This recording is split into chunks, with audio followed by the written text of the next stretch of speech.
नमस्कार दोस्तों, हम लाइव हाजिर हैं और आज बात करेंगे फिल्म रेड 2 के बारे में। साथ ही आपको ये भी बताएंगे जो एक नई जानकारी हमारे पास सामने आई है, वो जानकारी आपको भी काफी हैरान कर देगी। रवि जी के दर्शक ने एक जानकारी उनको दी है और वो जानकारी हमारे लिए भी काफी चौंकाने वाली थी। हम उस तक भी आएंगे, लेकिन पहले बात करते हैं रेड 2 के बारे में। रेड 2 मैं देख चुका हूं, मैंने अपना रिव्यू पोस्ट किया था। रवि जी हमारे साथ बहुत दिनों बाद जुड़े हैं। रवि जी, बहुत बहुत स्वागत है आपका। धन्यवाद उज्जवल जी, आपका भी स्वागत है इस बातचीत में। रेड 2 मैंने देखी और मैंने अपना रिव्यू पोस्ट किया। उसके बाद हमारी और आपकी बात नहीं हो पाई थी, तो मुझे लगा कि एक जी, बार आपके साथ भी बातचीत करनी चाहिए। तो कैसी लगी आपको अजय देवगन की रेड 2? क्या कुछ ऐसा था जो आपको हैरान करके गया या परेशान करके गया? कैसे देखते हैं आप इस फिल्म को? दरअसल इस फिल्म का ट्रेलर देखने के बाद जो मुझे लगा था, लगभग फिल्म उसी तरह की निकली। क्योंकि हाँ। फिल्म का ट्रेलर देखने के बाद ये साफ था कि इसमें नयापन तो कुछ नहीं होगा।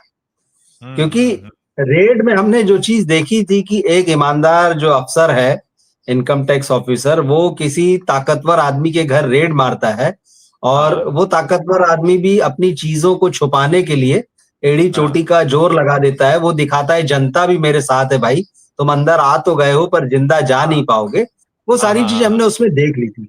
और इस ट्रेलर में भी उसी सब अंदाज में चीजें चल रही थी कि अजय देवगन का हाथ जो है वो दरवाजा थपथपा रहा है, वो दादा भाई के, है ना। और वो अंदर से गेट कीपर खोल रहा है, कहता अंदर देख रहे हो तो बहुत सारे मुस्टंडे टाइप लोग खड़े हैं। ये कहता अच्छा तुम हाँ। बाहर देख रहे हो, तो बाहर इनकम टैक्स वाले और पुलिस, मतलब वो सेम चीज है। तो हाँ। होना कुछ नहीं था, रेड पड़ी है, कुछ निकलेगा। तो हाँ। सिंगल लाइन में तो उसमें कुछ। अब बात यह है कि इस फिल्म का ट्रीटमेंट कैसा। हाँ। ट्रीटमेंट में कोई बहुत नॉवेल्टी नहीं है इस फिल्म में। कहानी वही है जो आपने पहली बार देखी थी, इस बार कुछ भी नयापन। अब उसको थोड़ा बहुत उल्था पुल्था आप उसका कर लीजिए, कुछ एंगल निकाल लीजिए। इंटरवెल तक तो ये मुझे फिल्म फिर भी ठीक लगी, ये फिल्म कि चलो एक हम्म। दिशा में जा रही है। हाँ। इस व्यक्ति ने अपनी 75वीं रेड जो है वो एक रसूखदार, एक कैबिनेट मिनिस्टर जो है स्टेट का, उसके वहां पर मारी है, या हम्म। कंट्री का, वो क्लियर नहीं होता, जो भी कैबिनेट मिनिस्टर है। और वहां तो लग रहा है कि भाई इसको कुछ मिला नहीं है वहां पे। अब कैसे हाँ। चीजें चलेंगी, कैसे पहले हाँ। एक कहिए कि मतलब पहली चाल चली तो उसमें उसको मात मिली, अब क्या होगा। लेकिन जैसे ही वो दूसरे हाफ में फिल्म जाती है, तो हाँ। वो रेड से ज्यादा दूसरी चीजों में ले जाती है कि कैसे वो आदमी जो है महिलाओं का शोषण करता है, लड़कियों का शोषण करता है, कैसे उसने गरीबों को एक तरीके से कहना, उनके नाम पे जो बेनामी जमीन खरीद ली है, उनको हाँ। एक्सप्लॉइट किया है। अब वो सारी चीजें तो रेड से तो बहुत दूर चली गई, वो सारी चीजें वो एक हम्म। दूसरे ही ड्रामे में बदल गई। फिर उसके साथ वो माँ के रोज पैर धो रहा है, फिर माँ कुछ सोच रही है, बेटा कुछ निकल रहा है। वो पूरा सिनेमाई हो गया। जबकि फर्स्ट हाफ और जबकि पहली रेड जो भी थी वो रियलिटी के बहुत नजदीक थी। और ये सेकंड हाफ में ये फिल्म जाके जो है अब बहुत एकदम हाँ। फिल्मी हो जाती है और एक तरीके से ट्रैक से उतर जाती, मजा खत्म हो जाता है। तो नयापन हाँ। तो वैसे भी नहीं था, तो दूसरे हम्म। हाफ में जो मजा आ सकता था वो भी नहीं आया। बहुत एवरेज फिल्म मुझे लगा कि अगर आपने रेड देखी है और आपको लगता है चलो रेड 2 भी देख लेते हैं, क्या बनाया कैसा, एक जिज्ञासा होती है। सीक्वल या हम्म। फ्रेंचाइजी फिल्मों की खास बात यही होती कि अगर उसकी पहली फिल्म अच्छी रही तो एक अटैचमेंट आपको होता है कि यार देखें इस बार क्या बनाया है, एक क्यूरियोसिटी अंदर रहती है। दृश्यम को लेकर थी, स्त्री को लेकर थी, गदर जैसी फिल्म 21-22 साल बाद आती, वो फर्स्ट से जो कनेक्शन होता है वो दूसरी फिल्म देखने के लिए आपको फोर्स करता है। तो मुझे लगता है इससे ज्यादा इसमें और कोई चीज नहीं कि आप पहली फिल्म देखी तो चलो दूसरी भी देख लेते हैं। नयापन और इस तरह से कुछ भी नहीं है। अजय देवगन भी मुझे लगा कि वो भी उन एक्टर्स में शामिल हो गए हैं जो 30-35 साल से काम कर, जिनके चेहरे पर अब उम्र जो है ना अच्छी खासी हम्म। दिखने लगी है। हम्म। अजय हम्म। देवगन के साथ लेकिन एक चीज यही अच्छी है कि वो हम्म। अपनी एज को समझते हुए रोल कर रहे हैं। वो लड़कियों के साथ रोमांस करना, उनके साथ नाच गाना करना, फ्लर्ट करना, हम्म। वो सारी हम्म। चीजें नहीं कर रहे हैं। वो एक मैच्योर आदमी के रोल कर रहे हैं, फैमिली मैन के रोल कर रहे हैं। उनके बच्चे भी दिखाए जाते हैं, उनकी एक प्रॉपर फैमिली होती है, कनेक्टेड होते हैं वो उनसे। तो इस हिसाब से वो खान एक्टर्स से या अक्षय से या इवन ऋतिक से, अभिषेक से, इन सब से काफी अलग लगते हैं। और मुझे लगता है यही उनकी जो अभी तक चल रहे हैं कामयाबी कह लीजिए इसे, ये उसका राज लेकिन यही है कि उन्होंने पिछली ग्रेसफुली चीजों को एक्सेप्ट किया है। जी। लेकिन पिछली हम देखें, अजय देवगन का करियर ग्राफ देखें तो पिछली काफी फिल्में उनकी नहीं चली। मैदान, बिल्कुल बिल्कुल। नाम और क्या क्या फिल्में आई, तो मुझे लगता है कि हाँ बहुत समय बाद वो ट्रैक पर आए, उन्होंने भी एक खराब फेज देख लिया है हाल के कुछ दिनों बिल्कुल बिल्कुल, उन्होंने खराब फेस देखा है। और बात वही, आपका जो स्क्रिप्ट का जो सिलेक्शन है वही है, और कोई भी चीज नहीं है। खराब में। स्क्रिप्ट चुनेंगे या दोस्ती यारी में करेंगे, ओवर कॉन्फिडेंस हो जाएंगे। और देखिए, रेड टू भी अच्छी फिल्म नहीं है कि आप इसको कहें यार ये मस्ट वॉच है, इसको या तो स्टोरी के लिए देख लो या इसके डायरेक्शन या अजय देवगन के लिए देख। सिर्फ रेड फिल्म जो थी 2018 में आई, उससे कनेक्ट है आपका, वो फिल्म आपको अच्छी लगी थी, तो बस वही चीज आपको पुश करती कि यार चलो रेड टू भी देखते हैं कैसी है। और फिर जब आदमी हॉल में चला जाता है तो देख ही लेता है कि अब तो पैसा लगा दिया है तो अभी क्या करें। तो ऐसा कोई नॉवेल्टी फैक्टर इसमें नहीं है, बल्कि बहुत वीक है कई जगह पे। और मैंने कहा सेकंड हाफ में तो मजा खत्म ही हो जाता है, फिल्म रेड से होके कहीं और ही निकल जाती, वो कोई दूसरा ही ड्रामा हो सकता था। अभी मैं देख रहा था जी अशोक खेमका साहब, जो कि आईएएस हैं, जिनकी 34 साल की उन्होंने सेवाएं दी और उनके जी 57 ट्रांसफर हुए, वो भी रिटायर हो गए। तो मुझे लगा, मैं जब देख रहा था अभी, आज के अखबार में ही खबर थी, तो कहीं ना कहीं हम्म, हमारा देश का जो भ्रष्ट सिस्टम है उसके प्रति जो एक आम आदमी का गुस्सा है ना, उस जोन हम्म, में जाती हुई ये फिल्म है। क्योंकि हम अपने आसपास बहुत तरह का क्राइम होता हुआ देखते हैं जिसमें बहुत सारे पॉलिटिशियंस इन्वॉल्व होते हैं। और अब जैसे अभी जातिगत जनगणना की बातें हो रही हैं, हाल ही में पहलगाम में अटैक हुआ, तो कुल मिलाकर आम आदमी के दिल में भी बहुत तरह के गुस्से हैं, तरह तरह का जो गुस्सा है वो निकल कर आया। मैंने जब इसका रिव्यू पोस्ट किया तो कोई एक इनकम टैक्स के कर्मचारी थे, उन्होंने मैसेज किया कि मैं इनकम टैक्स में काम करता हूं, इसलिए मैं इस पिक्चर को देखने जाऊंगा। तो कहीं ना कहीं आम आदमी से कनेक्ट है बिल्कुल। उस आइडिया का, जो कि हमने रेट में देख लिया था पहले। जी जी जी। तो देखिए, नयापन तो नहीं है, लेकिन जैसी जो बात आप कह रहे हैं कि आम आदमी जो इससे कनेक्ट करता है, मैं थोड़ा सा इसको दूसरे तरह से देखता हूं कि अब आम आदमी कनेक्ट करता है लेकिन उसको रियलिटी पता है। हमारे हाँ आसपास इतना करप्ट सिस्टम है, इतने करप्ट पॉलिटिशियंस हैं, इतने करप्ट ऑफिसर हैं, हमको पता है ये सिनेमा है। तो हाँ वो वाली फीलिंग नहीं आती कि हम उसको हीरो मान लें। अजय हाँ। देवगन को रेड टू में देख के आपको ये नहीं लगेगा अरे यार ये हीरो है और ये जो कर रहा है हम इसके साथ हैं। वो कनेक्शन तो कहीं बैठता ही नहीं है पूरी फिल्म में आज के बिल्कुल समय बिल्कुल। में। तो वो बहुत डिस्टेंस आ चुका है ऑडियंस के बीच में, और जो पर्दे पर ये दिखा रहे हैं, बल्कि कई बार लगता है कि ठीक है हम एक दर्शक की तरह देख रहे हैं क्योंकि हम आ गए हैं, टाइम पास करना है, एक हाँ। उत्सुकता है कि क्या देखना चाहिए। जैसे आपने ऑफिसर वाली बात की, तो कल ही हम्म एक फिल्म Z5 पे भी आई है, कोस्ता हो करके, हम्म नवाजुद्दीन सिद्दीकी है उसमें। अब वो भी वही कहानी है कि भाई एक कस्टम का ऑफिसर है, वो बहुत ईमानदार है। 90s की कहानी है वो। ये भी 90s की कहानी है। तो पीछे ही जाना पड़ रहा है इन कहानियों को लेके। आज तो ईमानदार जी। ऑफिसर ढूंढे से नहीं मिलेंगे जिस तरह का सिस्टम हो गया है। हाँ तो पुरानी ही जा जाके कहानियां निकाल के ला रहे हैं।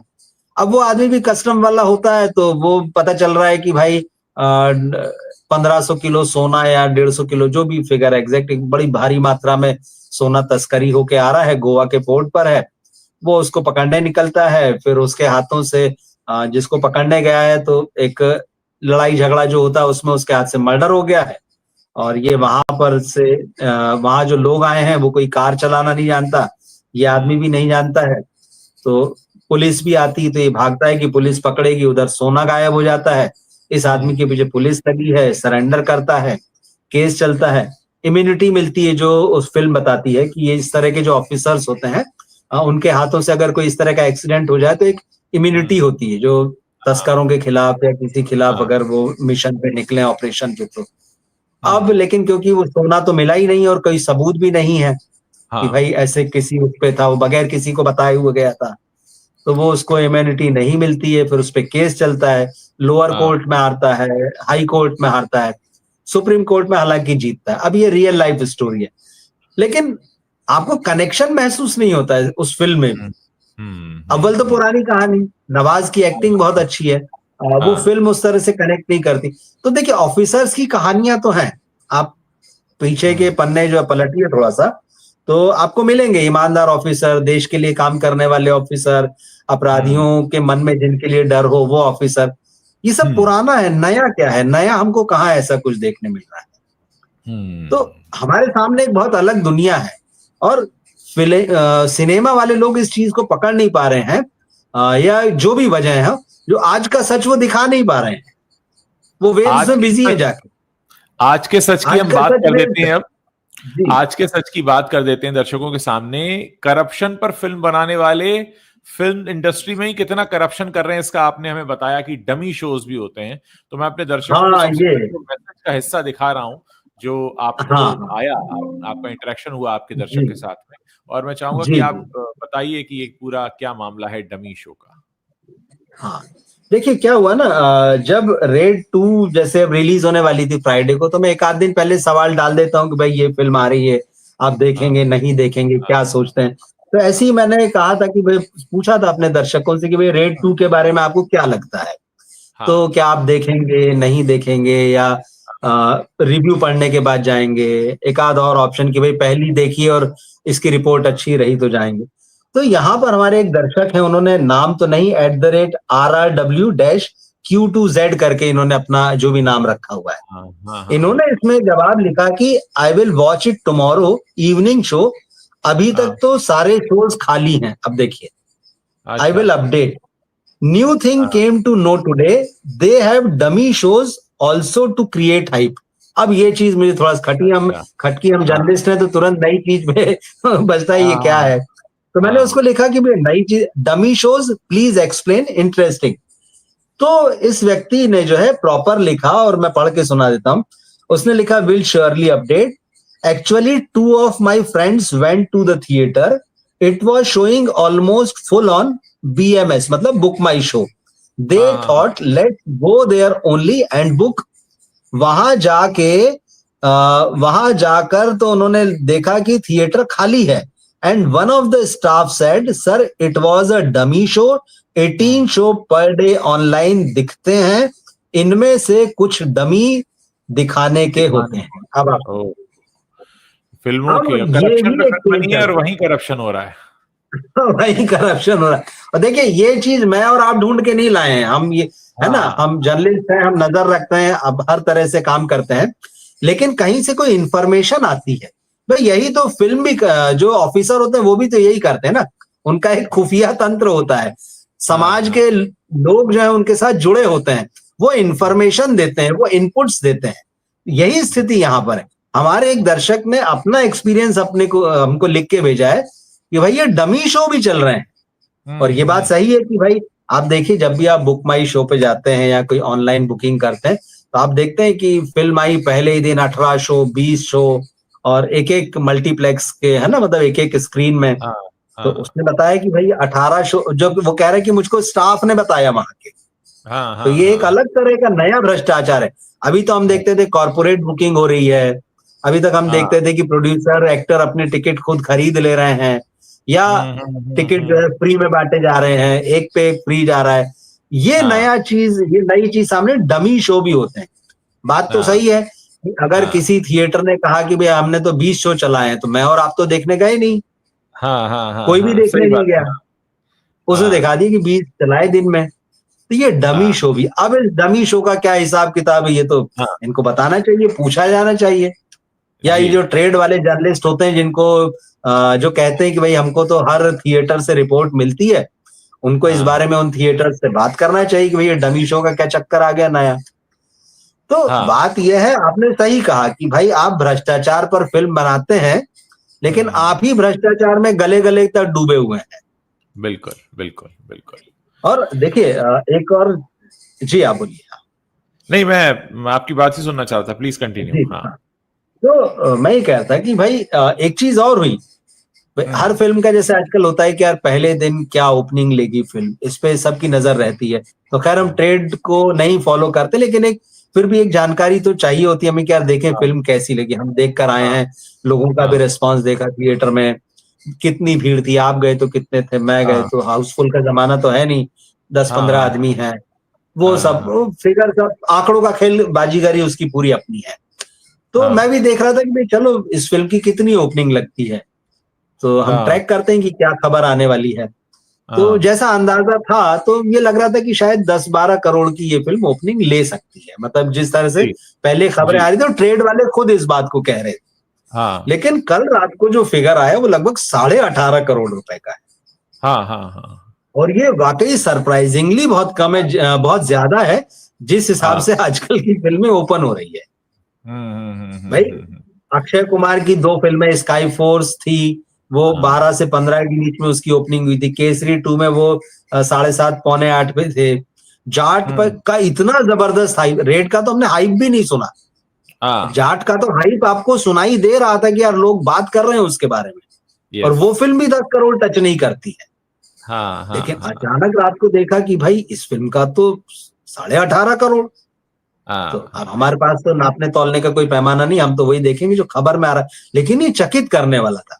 पर ये चकित करने वाली जो बात थी, जब ये कमेंट मैंने पढ़ा कि डमी शोज भी हैं, तो ऐसे कितने डमी शो होंगे और डमी शो का क्या खेल होगा, क्या उनको हाउसफुल दिखाया गया होगा? निश्चित रूप से, वरना डमी शो की जरूरत ही क्या है। तो जब हाउसफुल दिखाएगा तो उसका पैसा फिर कहां से आया होगा? अच्छा, वो सोचने वाली बात है। इतना मामला ऐसा है कि वो खुलकर बता भी रहा है कि सर हमें करने होते हैं, मतलब ऐसा नहीं कोई छुपा हुआ मामला नहीं है, ओपन है, वो किसी अनजान दर्शक के सामने बता रहा है वो। नहीं होता है, ये बात बिल्कुल सही है। जैसे मैं भी फिल्म देखने जाता हूँ तो अब हमको तो खैर लगभग हर हफ्ते देखते हैं थिएटर वाले, तो एक अच्छी सी स्माइल के साथ में धीरे धीरे कभी बात भी हो जाती है। और भाई क्या चल रहा है, कौन सी फिल्म पिछले हफ्ते गई, किस में भीड़ आई नहीं आई, रात के शो कैसे, तो बहुत कैजुअल होकर बात कर लेते हैं। तो ऐसा नहीं कि स्टाफ बात नहीं करता है। और जब आप एक दर्शक के रूप में, भाई वो भी तो एक आम इंसान है ना, तो वो बता देगा, उसमें कोई ऐसी बड़ी बात नहीं। और चीजें इसी तरह से निकल कर आती है। आप ऑफिशियली उससे कि उसके किसी मैनेजर से स्टेटमेंट मांगने जाएंगे तो वो नहीं देगा कि देखिए आपको क्या कहना है कि ये भी बात, तो तुरंत कह देगा नो कमेंट सर, नहीं ऐसा नहीं होता। बट वो जो कैजुअल बातचीत होती है जिसमें बड़े सहज ढंग से आदमी बता देता है, ये उसी तरह की बात है। इस पर तो जांच होनी चाहिए भाई, चीजें ऐसी तो निकल के आती हैं। बिल्कुल बिल्कुल, हाँ, कितने डमी शोज हो रहे होंगे, कितना कुछ हो रहा होगा भाई। अच्छा, ये तो एक थिएटर का भूतनी का इस हफ्ते बहुत बुरा हाल रहा है। जो कलेक्शन आया है वो बहुत ही ऐसा, संजय दत्त भी थोड़ा परेशान हो रहे थे कल परसों जो इवेंट में थे कि भाई इंडस्ट्री बट गई है, इंडस्ट्री बट गई है। मैं आपसे क्या बोलूं सर, मतलब इस फिल्म की रिपोर्ट्स पढ़ी मैंने, अभी तो फिल्म देखने की हिम्मत नहीं हुई, लेकिन देखी जाएगी। मतलब इतनी वाहियात रिपोर्ट आ रही है, इतने खराब रिव्यू इस फिल्म के आ रहे हैं। और इसका ट्रेलर देखा था, मतलब मैं सोचता हूँ कि भाई क्या सोच के ये लोग स्टोरी को सिलेक्ट करते हैं कि ये कॉलेज, एक वो कोई दिल्ली में कॉलेज है जहाँ पे वो वैलेंटाइन पेड़ है, आई थिंक ऐसा कुछ तो भी है दिल्ली में कोई कॉलेज, और वैलेंटाइन के समय वहां वैलेंटाइन देवी की कुछ पूजा वगैरह, तो एग्जैक्ट मुझे याद नहीं आ रहा। उसी तरह का कॉन्सेप्ट है कि एक कॉलेज है, वहां पे एक पेड़ है, वो वैलेंटाइन देवी है या क्या है पेड़, और उसकी वहां पूजा होती है वैलेंटाइन के दिन में। और पिछले 4-5 साल में या 8 साल में 4-5 लोग आत्महत्या कर चुके हैं वहां पे।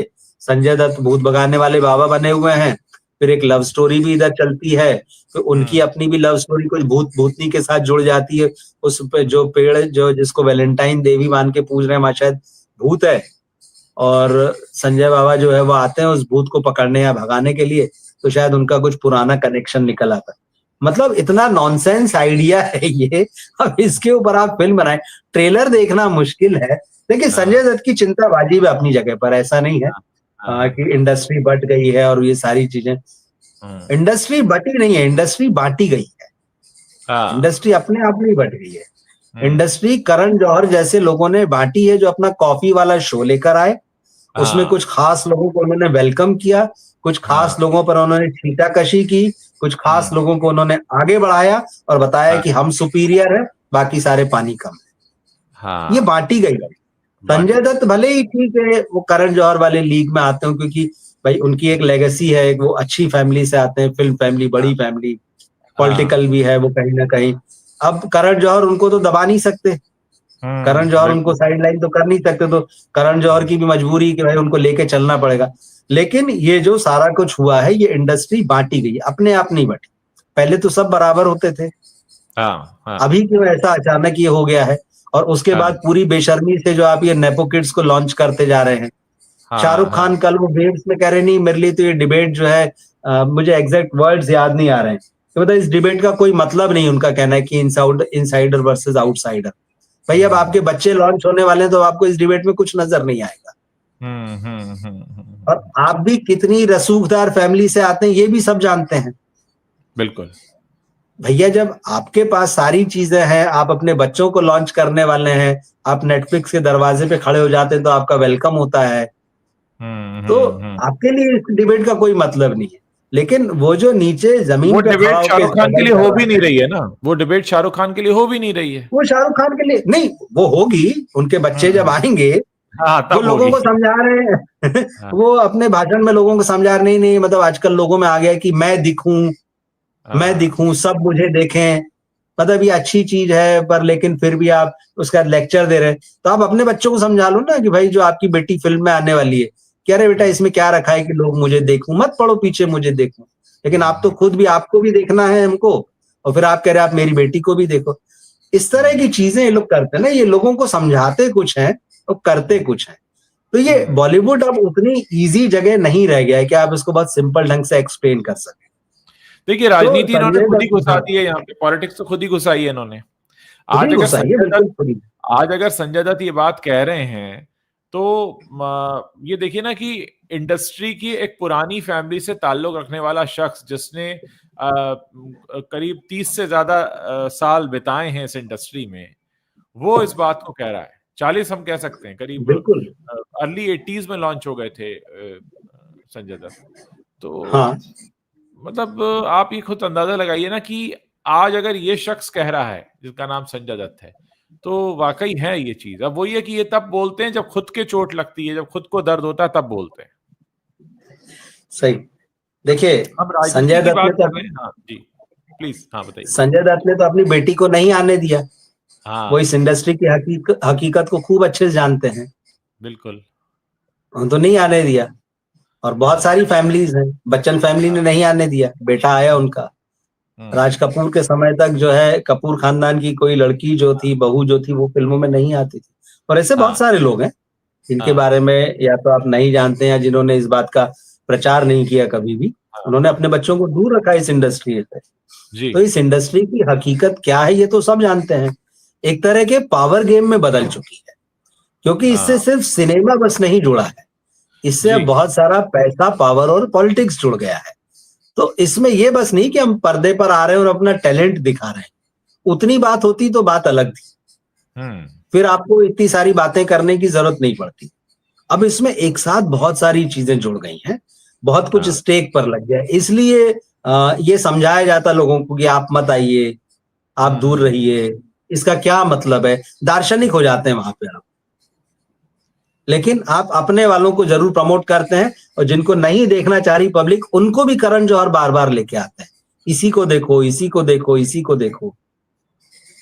फिल्म इंडस्ट्री को जहां बांटने पर बात हो रही है, राजनीति पर बात हो रही है, तो हमारे कुछ दर्शक हैं जो ये चाहते हैं कि अगर आपने फिल्म फुले देखी हो तो उस पर आप 2 शब्द कहें, या आपको कैसी लगी वो फिल्म, मैं क्योंकि नहीं देख पाया, राजनीति की बात ईमानदारी भी से कर नहीं, रहे क्योंकि मैं हैं। जी जहाँ रहता हूँ ना, यहाँ वो अक्सर कई बार इस तरह की फिल्में जो होती है, जो छोटे बजट की होती है, जिसमें ऑडियंस जी की गुंजाइश कम होती है, वो नहीं लगती। मैं बोईसर में रहता हूँ मैं।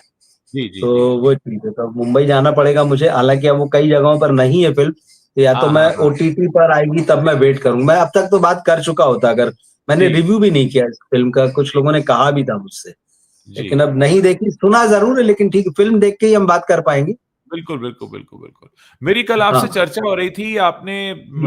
एक बहुत अच्छी बात कही कि नवाजुद्दीन सिद्दीकी का करियर भी जिस दिशा में जा रहा है वो ये है कि वो बिना कुछ सोचे समझे फिल्म साइन कर रहे हैं। तो किस तरह बिल्कुल। से देखते हैं? आपने उनकी हाल ही में आई Z5 पर जो कोस्तव है वो भी देखी, उसका भी आपने जिक्र किया, तो क्या लग रहा है कि नवाज से क्या गलती हो रही है? देखिए क्या होता है ना, जिस लेवल पर नवाज हैं या हाँ कोई भी एक्टर उस लेवल पर होता है, तो हाँ वो अकेला जिम्मेदार नहीं होता। मतलब फाइनली तो वही जिम्मेदार होता है, लेकिन हाँ उसने अपने आसपास कैसी टीम बैठा रखी है, कैसे चमचे बैठा रखे हैं, कौन लोग उसके बारे में चीजों को तय करते हैं, क्योंकि वो तो सब कुछ तय नहीं करता है। हाँ क्योंकि वो फिल्म में काम करने के अलावा भी बहुत सारा आनंद ले रहा होता है। तो हाँ। वो आनंद में फंसा रहता है और उसके आसपास बहुत सारे खेल हो जाते हैं। अब नवाज की हम्म। बात जहां तक है ना, नवाज की फिल्मों का सिलेक्शन बहुत गलत है।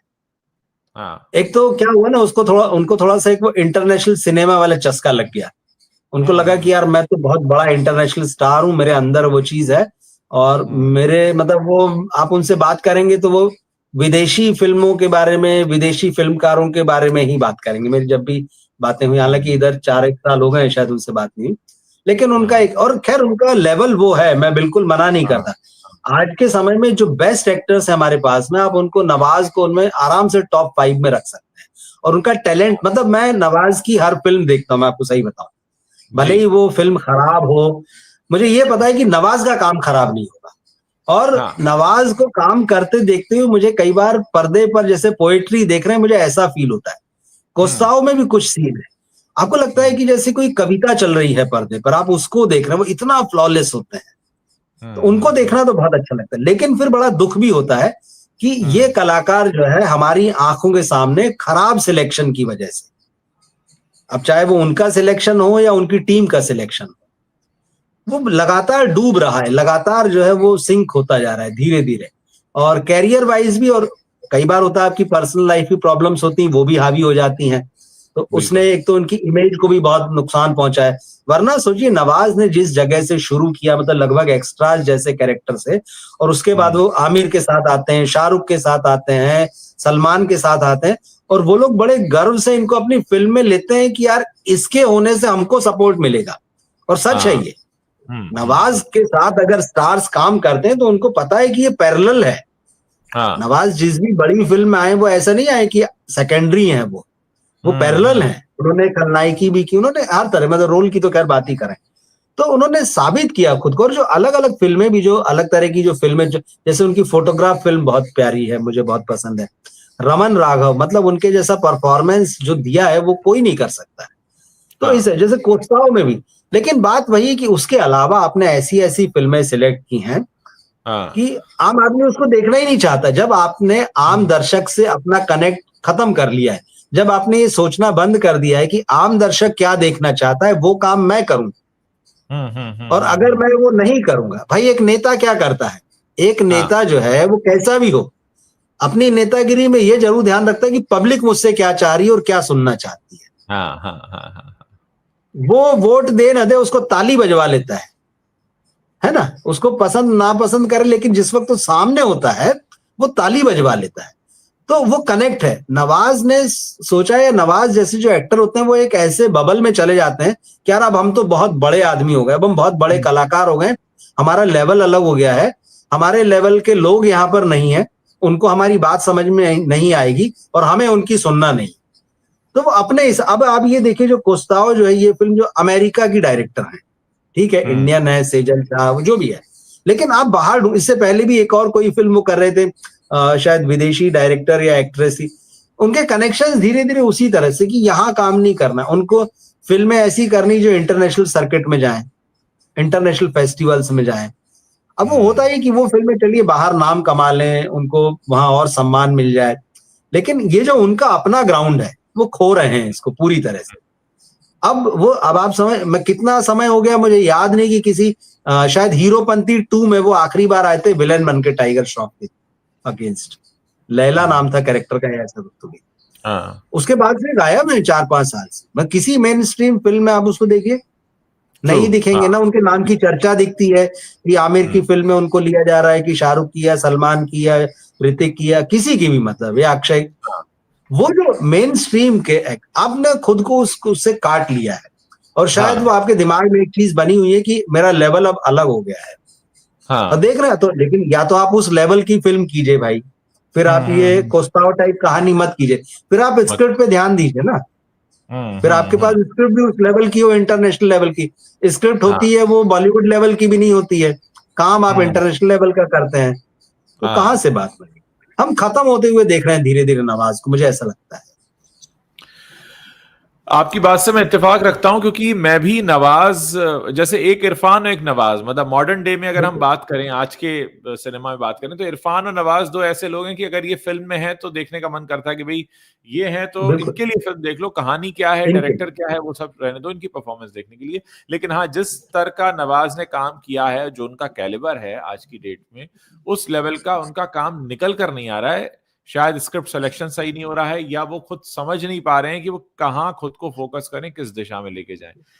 तो रवि जी, बहुत बहुत शुक्रिया आपका। हमने आज इस लाइव सेशन में 3 मुद्दों पर बात की। सबसे पहले तो हमने रेड 2 का रिव्यू किया, फिर हमने अपने दर्शकों को बताया कि डमी शोज भी होते हैं, यानी झूठ दिखाया जाता है, झूठा कलेक्शन दिखाने के लिए या झूठे दर्शक दिखाने के लिए। फिर हमने बात की किस तरह से संजय दत्त परेशान हो रहे थे, उनकी फिल्म नहीं चल रही है और वो ये कह रहे थे कि इंडस्ट्री जो है बुरी तरह बंट गई है, और हमने इस पर भी बात की कि इंडस्ट्री बटी है तो कैसे बटी है, उसका दोषारोपण किस पर होना चाहिए। लेकिन भूतनी न चलने का जिम्मेदार हम इंडस्ट्री के बटने को नहीं ठहरा सकते, क्योंकि उस फिल्म में खुद ही जो कहानी नहीं है। और फिर हमने चर्चा की नवाजुद्दीन सिद्दीकी पर। आज का हमारा ये जो शो था, बातचीत थी, ये कई अलग अलग डायरेक्शन में रही और हमने सब तरफ लोगों का ध्यान हम लेकर गए, जो कि आज के समय में काफी रेलेवेंट है। बहुत बहुत शुक्रिया रवि जी। आगे भी हम जुड़ेंगे और अलग अलग मुद्दों पे चर्चा करते रहेंगे। कई बार हम लोग रात को जुड़ते हैं, कई बार दिन में जुड़ते हैं, लेकिन जब भी समय होगा जुड़ते रहेंगे और बात करते रहेंगे। कल हम करेंगे, भूतनी पे बात करेंगे कल।